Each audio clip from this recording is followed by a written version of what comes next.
تلاوت کر لی اور پھر اس کے ساتھ ہی سورہ نساء کی بھی کچھ آیتیں تلاوت ہوئیں۔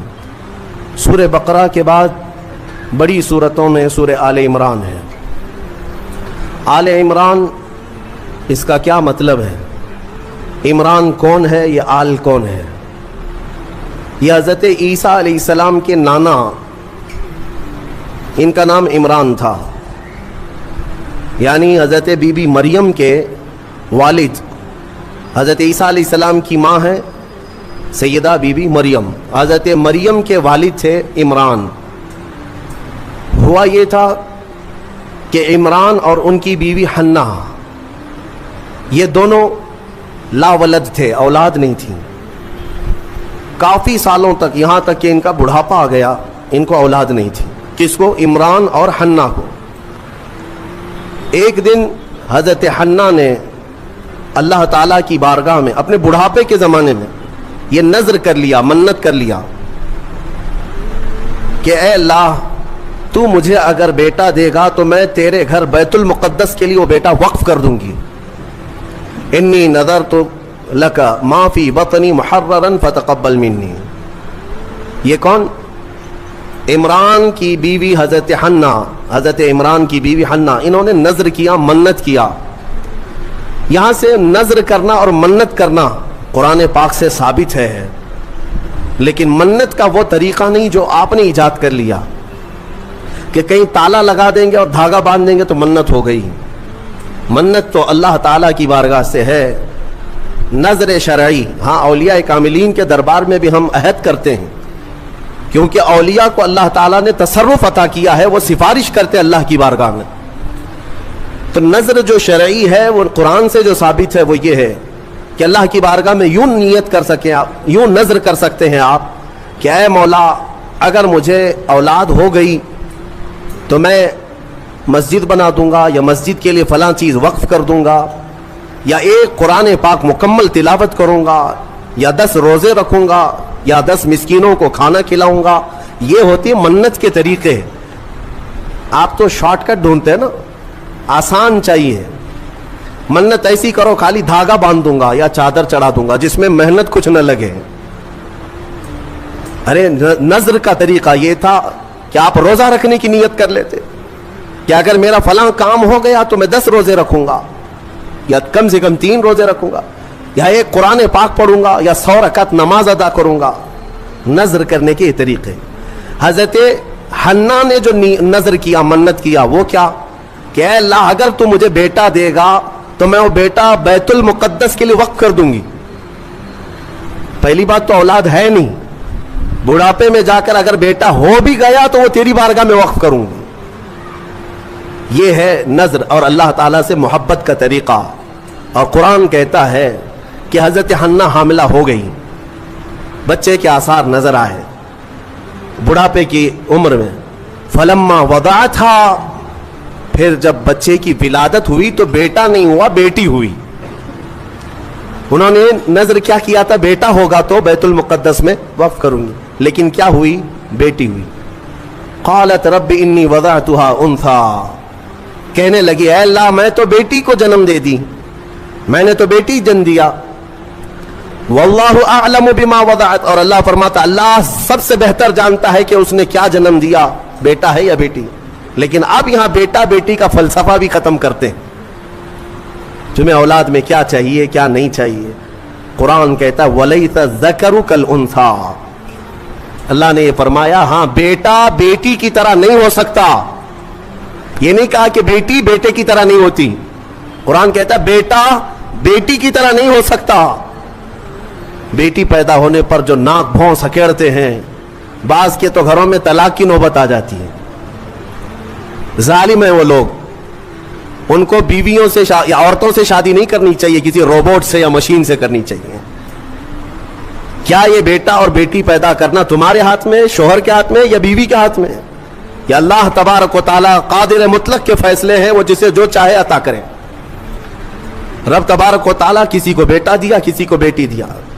اور یہ جہالت کے رسم کو ختم کریں اپنے گھروں سے۔